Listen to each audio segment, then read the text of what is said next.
தமிழ்நாட்டில் சுற்றுலாத்துறையை மேம்படுத்தும் நோக்கத்தில் தமிழ்நாடு டிராவல் எக்ஸ்போ 2025 என்னும் ரோட் ஷோ நிகழ்ச்சி கோவையில் நடைபெற்றது. மேலும் அடுத்த மாதம் 26ஆம் தேதி முதல் 28ஆம் தேதி வரை மதுரை சுற்றுலாத்துறை சார்ந்த கண்காட்சியை நடத்த திட்டம் நிறைவேற்றப்பட்டது. இந்திய அரசின் சுற்றுலா அமைச்சகம் மற்றும் தமிழ்நாடு சுற்றுலாத்துறை ஆதரவுடன் நடைபெறும் கண்காட்சி மதுரையில் அடுத்த மாதம் நடைபெற உள்ளது.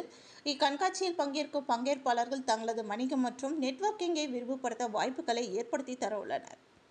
சுற்றுலா மற்றும் சுற்றுலா பங்குதாரர்களுக்காக நடத்தப்பட்ட சாலை கண்காட்சி எனும் நிகழ்ச்சி கோவை பாப்பநாயக்கன்பாளையத்தில் உள்ள தனியார் உணவக அரங்கில் நடைபெற்றது.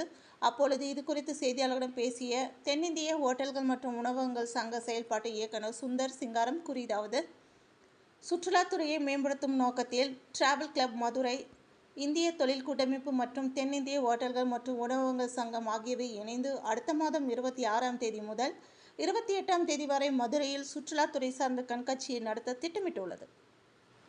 2024ஆம் ஆண்டில் 9.63 லட்சம் வெளிநாட்டினர் உட்பட 28.40 கோடி சுற்றுலா பயணிகளின் வருகையை தமிழ்நாடு சுற்றுலாத்துறை பதிவு செய்து இந்திய நாட்டில் தமிழகம் 2வது இடத்தில் இருப்பதாக துறை சார்ந்த வட்டாரங்கள் கூறினாலும், சர்வதேச பார்வையாளர்கள் உட்பட அதிக எண்ணிக்கையிலான சுற்றுலா பயணிகளை ஈர்க்கும் திறன் தமிழகத்திற்கு உள்ளது.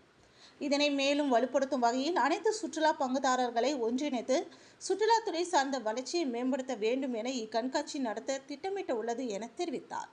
மேலும் கடந்த 5 முதல் 6 ஆண்டுகளுக்கு முன்பு அதிக எண்ணிக்கையிலான சுற்றுலா பயணிகளை ஈர்த்த மாநிலமாக தமிழ்நாடு முதலிடத்தில் இருந்தது. ஆனால் இப்போது நாம் இந்த இடத்திலிருந்து நழுவி விட்டோம் என்று கூறியவர், ராஜஸ்தான் மற்றும் கேரளா போன்ற பிற மாநிலங்களில் உள்ள தனியார் சுற்றுலா மற்றும் பயண நிறுவனங்கள் அந்தந்த மாநில அரசுகளுடன் கைகோர்ந்து சுற்றுலா சந்தைப்படுத்தல் திட்டங்களை ஏற்பாடு செய்வதன் மூலம் தங்கள் மாநிலத்தின் சுற்றுலாத்துறையை தீவிரமாக ஊக்குவித்து வருகின்றது என தெரிவித்தார். சுற்றுலா பயணிகளின் தற்போதைய வருகையை அதிகரிக்க வேண்டும், அதற்கான இலக்கை அடைய அனைத்து பங்குதாரர்களுக்கும் பாடுபட வேண்டும் என கூறியவர், தமிழ்நாட்டில் சுற்றுலாத்துறையை வளர்க்க தற்போது உள்ள சுற்றுலா தளத்திற்காக போட்டியிடுவதற்கு பதிலாக மாநிலத்திற்கு அதிகமான பார்வையாளர்களை ஈர்க்க தொழில்துறை வல்லுநர்கள் ஒத்துழைப்பு வழங்க வேண்டும் எனவும், ஒட்டுமொத்த சந்தையை விரிவுபடுத்துவதற்கு ஒன்றிணைந்து செயல்படுவதன் மூலம் மகத்தான கூட்டு வளர்ச்சி அடைய முடியும் என்றும் தெரிவித்தார். தொடர்ந்து நடைபெற்ற சாலை கண்காட்சி நிகழ்ச்சியை ஸ்ரீ அன்னபூர்ணா நிர்வாக இயக்குநர் ஸ்ரீனிவாசன், தென்னிந்திய ஹோட்டல்கள் மற்றும் உணவகங்கள் சங்க செயல்பாட்டு இயக்குநர் சுந்தர் சிங்காரம், கோவை மாவட்ட சுற்றுலா அதிகாரி ஜெயலட்சுமி மற்றும் கோயம்புத்தூர் தி ரெசிடென்சி உணவக பொது மேலாளர் அமர்நாத் ஆகியோர் சிறப்பு விருந்தினர்களாக பங்கேற்று துவக்கி வைத்தனர் என்பது குறிப்பிடத்தக்கது. எல்லோருக்கும் வணக்கம்.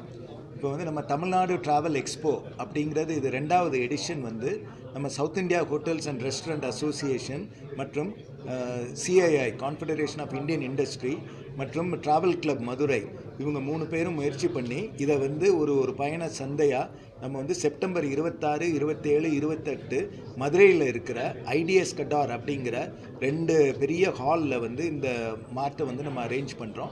இது தமிழக அரசு சுற்றுலாத்துறையோட சப்போர்ட்டோடையும், அது மட்டும் இல்லாமல் இந்திய அரசோட மினிஸ்ட்ரி ஆஃப் டூரிசமோட சப்போர்ட்டோடையும் இந்த நிகழ்ச்சி அங்கே நடக்குது. ஸோ இதுக்கு இங்கே இந்த கோயம்புத்தூர் மற்றும் இந்த கோயம்புத்தூர் டிஸ்ட்ரிக்டில் இருக்கிற சுற்றுலாத்துறை சார்ந்த அனைத்து பேரும் இதில் ஒரு செல்லராக பார்ட்டிசிபேட் பண்ணலாம். இதுக்கு செல்லர் அப்படிங்கிறது தமிழ்நாட்டில் சுற்றுலாத்துறையில் வியாபாரம் பண்ணக்கூடியவங்க மட்டும்தான் இதில் செல்லராக வர முடியும். இந்த பையருங்கிறது என்னென்னா, இது தமிழகத்தை மட்டும் வெளி மாநிலங்கள்லேருந்து வெளிநாடுகளில் இருக்கிறவங்களும் ஒரு 300 பேரை நம்ம சூஸ் பண்ணி அவங்கள நம்ம ஹோஸ்ட் பண்ணி இங்கே பையராக வர வைக்கிறோம். ஸோ அவங்க இந்த இருக்கக்கூடிய ஒரு 200 செல்லரோட அவங்க ஒரு இன்ட்ராக்ட் பண்ணி அவங்களோட வியாபாரத்தை பெருக்குவதன் மூலமாக நம்ம தமிழகத்தில் ஒரு டூரிசம் ஃபுட்ஃபாலை இன்க்ரீஸ் பண்ணி தமிழகத்தை நம்ம சுற்றுலாத்துறையில் முன்னேற்றக்கூடிய ஒரு வாய்ப்பு கிடைக்கும். ஸோ இதுதான் இதனோட கான்செப்ட். ஸோ இதன் மூலமாக நாங்கள் சுற்றுலாத்துறையில் ஈடுபட்டக்கூடிய அனைத்து தொழில் முனைவர்களையும் இதில் நீங்கள் பங்கேற்று இது யாரும் தனியார்கள் இதை நடத்தலை. இதை நம்ம சுற்றுலாத்துறையில் இருக்க நம்ம எல்லாரும் சேர்ந்து நமக்காகவும் நம்மளுடைய மாநிலத்தோட சுற்றுலா வளர்ச்சிக்காகவும் நம்ம இதை பண்ணுறோம். ஸோ நீங்கள் எல்லாரும் அனைவரும் இதில் பங்கு பெற வேண்டும் என்று தாழ்மையுடன் கேட்டுக்கொள்கிறேன்.